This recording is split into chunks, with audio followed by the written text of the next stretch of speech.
AP CM Chandrababu Naidu ఇవాళ TDP కేంద్ర కార్యాలయానికి వెళ్లనున్నారు. ఉదయం 11 గంటల నుంచి ప్రజల నుంచి వినతులు స్వీకరించనున్నారు.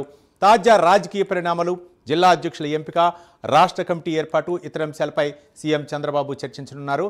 అలాగే పార్లమెంట్ నియోజకవర్గాల అధ్యక్షులు కమిటీలను ప్రకటించే అవకాశం ఉన్నట్లు తెలుస్తుంది. మొత్తానికి సీఎం చంద్రబాబు నాయుడు ఈరోజు టీడీపీ కేంద్ర కార్యాలయానికి వెళ్తున్నారు. తాజా సమాచారం మా కరెస్పాండెంట్ శ్రీహరి అందిస్తారు.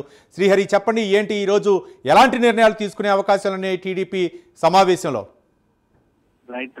ఈ రోజు సీఎం చంద్రబాబు అయితే కేంద్ర కార్యాలయానికి చేరుకుంటారు. అనంతరం అక్కడ ప్రజా దర్బార్లో అయితే ప్రజల వద్ద నుంచి వినతులు అయితే స్వీకరిస్తారు. సమస్యల పట్ల వాళ్ళకి ఉన్న సమస్యలు ఏవైతే ఉన్నాయో వాటన్నిటిని కూడా అధికారుల దృష్టికి తీసుకెళ్లి వెంటనే సమస్యల పరిష్కార దిశగా అయితే ఈ ప్రజా దర్బార్ ఉంటుంది. ఇందులో ప్రధానంగా ప్రజా దర్బార్ అనంతరం చూసుకున్నట్లయితే రాష్ట్ర వ్యాప్తంగా కూడా కమిటీలు ఏవైతే తెలుగుదేశం పార్టీకి సంబంధించిన రాష్ట్ర కమిటీలు, అదే విధంగా జిల్లా కమిటీలతో పాటు మండల కమిటీలు, గ్రామ స్థాయి కమిటీలు ఏవైతే పెండింగ్ ఉన్నాయో ఇవన్నీ కూడా పూర్తి చేసేందుకైతే ఇప్పటికే పల్లా శ్రీనివాస్ రాష్ట్ర అధ్యక్షుడు దానికి కావాల్సిన ప్రణాళికన అదే విధంగా ఒక లిస్టు కూడా రెడీ చేసినట్టుగా అయితే మనకి సమాచారం అందుతుంది. ఈ నేపథ్యంలోనే ఈ రోజు అయితే ఆ ప్రక్రియ ఏదైతే ఉందో దాన్ని అంతా కూడా పరిశీలిస్తారు సీఎం చంద్రబాబు. అనంతరం కొలికిపూడి అంశం ఏదైతే ఉందో దానికి సంబంధించిన కొలికిపూడి, అదేవిధంగా ఎంపీ కేశినేని చిన్ని ఏదైతే వీళ్ళిద్దరి మధ్య ఎమ్మెల్యే టికెట్ వ్యవహారంలో డబ్బులు నగదు ట్రాన్సాక్షన్ వ్యవహారం గొడవ ఏదైతే ఉందో దీనికి సంబంధించిన నివేదిక కూడా ఈ రోజు సీఎం చంద్రబాబుకి అయితే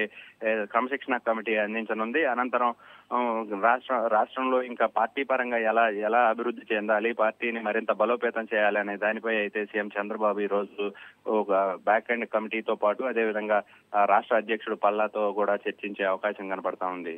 over to studio. Right, thank you Srihari.